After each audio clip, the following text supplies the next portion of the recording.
You were not born in a fortunate time, and not even in a bad one.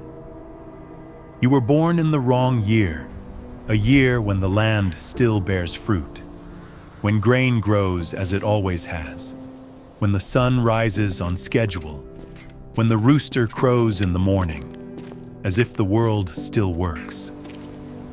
But people already know something is moving along the roads faster than carts, faster than messengers, faster than prayers.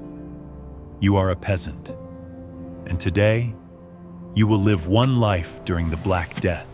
You are born in a village where life was never easy, but before, it was at least understandable. You knew what tomorrow would bring. Spring, the fields; summer, the heat; autumn, the harvest; winter, hunger. You knew that if you worked, you could survive. Now that knowledge disappears. The land is the same, the house is the same, the sky is the same. People change. Your mother prays more often than usual, not loudly, as if she is afraid God might listen too closely. Sometimes she loses the words and starts again. Sometimes she just sits in silence, hands folded, as if the prayers have run out. Your father stands by the road longer than he stands in the field. He does not watch those who arrive, but those who do not return. He counts carts. He counts days. He counts the silence between footsteps. Every stranger is a threat. Every cough is a question. Every sound at night is a reason not to sleep. You are still too young to understand the words adults use, but old enough to feel fear. At first, death is far away, somewhere in the city, somewhere beyond the river, somewhere not here. Dead. People speak in whispers, as if the disease itself can hear. Is there no end to this? New words appear: plague, pestilence, punishment. No one knows exactly what they mean, but everyone knows what comes after them. People disappear. You see adults washing their hands more often, even when the water is cold and cracks their skin. You see clothes washed without need, as if fear itself could be scrubbed away. Livestock is no longer taken to market. Doors are closed earlier each evening. The church fills faster than the fields in spring, and for the first time, you notice something strange. People do not pray to be saved. They pray for delay. One day, a cart leaves the village carrying grain. An ordinary day, an ordinary road. The wheels creak as they always have. People wave goodbye, not knowing it is the last time. The cart does not return. At first they say the wheel broke, then that it was delayed at the crossing. Then they stop asking. The next day, a horse is found on the road. No rider, no cart, no signs of struggle. It stands there, head lowered, as if waiting for an order that will never come. From this moment, death stops being a rumor. It becomes a route. Windows are shuttered during the day, not from the sun, from people. Some say the plague comes from the air. Some say it comes from outsiders. Some say it comes from Jews. Some say it comes from sin. Every version is convenient, because every version has someone to blame. You do not know what is true, but you understand one thing. When everyone is looking for someone to blame, there is no answer. The first to fall ill is your neighbor, a strong man. He worked harder than anyone, ate more than anyone, laughed louder than anyone. He always said sickness only takes the weak. A swelling appears under his arm, first the size of a nut, then an apple, then an egg. He hides it like a secret, then stops hiding it and begins to scream. At night, he screams the way animals scream, not people. By morning, he is silent. On the third day, his body is carried beyond the village, without farewell, without a priest, without earth thrown over him. People are afraid to come close, as if death can jump from body to body. And for the first time, you understand. Strength does not protect you. Work does not protect you. The life you knew does not protect you. Within a week, there are several more sick.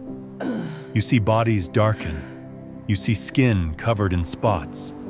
You hear breathing turn wet, heavy, unfamiliar. Death no longer looks like sleep. It looks like decay. The smell changes. It becomes constant, like smoke, like dampness. You try to remember how the village smelled before. You cannot. And at some point, a thought appears that frightens you even more. You are getting used to it. Your family is still alive, and that stops being a comfort. It becomes a reason for fear. Because now you count not years, but days, sometimes hours. Every morning begins the same way. Who is breathing? Who is coughing? Who is silent for too long? You are afraid to open your eyes, and afraid to keep them closed. The priest comes less often. He still speaks the right words about trial, about humility, about repentance. But you see how he keeps his distance, how he does not touch bodies, how he leaves faster than before.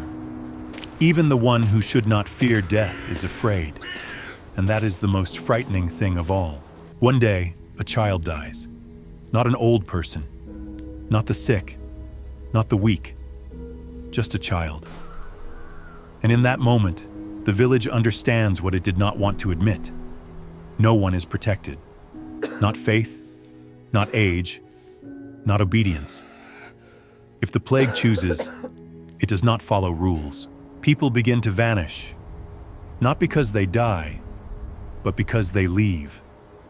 Some flee into the forest. Some go to relatives. Some simply walk down the road and never return. There are more houses than people. Empty houses stand with doors open, as if their owners stepped out for a moment and were late forever. Your mother falls ill first. She tries to hide it, keeps working, keeps smiling. She says she is just tired. But you see the fever. You see the fear she cannot hide. Your father does not know what to do. He sits nearby, staring at one point, as if waiting for instructions. There are no medicines, no knowledge, only hope, and it fades faster than the body. You care for her not because you are brave, but because there is no one else. You hold her hand as it grows cold. You remember that cold. You do not cry. People cry later. 2 days later, your father begins to cough, quietly at first, as if embarrassed by the sound, then deeper, then more often. You understand that now you are alone, but you are still alive, and a thought appears that truly terrifies you. What if you survive? The village is almost empty. Fields grow wild. Livestock wanders without owners and fears people as much as people fear each other. The bell no longer rings. There is no one to pull the rope. You walk between houses and do not know who is alive and who has simply not been found yet. Sometimes you call out, and your own voice frightens you. The smell of death becomes background noise. You stop noticing it, and you realize the plague does not only change bodies, it changes the boundaries of what is acceptable. You are hungry, but eating is dangerous. Every house may be infected. Every bowl may be the last. You eat slowly, little, alone. Sometimes strangers come, not to help, to take. They do not attack. They do not need to. If you are alive, you are either a thief or prey. You hide and count footsteps behind the door. Somewhere far away, power collapses. You do not see it, but you feel it. No taxes, no laws, no protection. Only survivors and those who do not yet know they will die. The world shrinks to the distance you can run. You fall ill, not at once. First weakness, then fever, then pain in your chest. You wait for the swelling. You almost hope to see it, because then everything would be clear. But it does not appear. You do not know whether that is good or bad. You lie there listening to your own breathing as if it does not belong to you. You think, if you survive, who needs you? No family, no village, no past. Only air that still returns. After several days, the fever breaks. You are alive. You step outside and see silence. The plague is gone. Not because it ended, but because there is no one left to infect. And this is not relief, it is emptiness. The world has changed. There is no work, there are no people, but the land remains. And for the first time in your life, a strange, dangerous thought appears. You can choose. The lords have lost their people. They need workers. You come to places where you would once have been dismissed with a glance.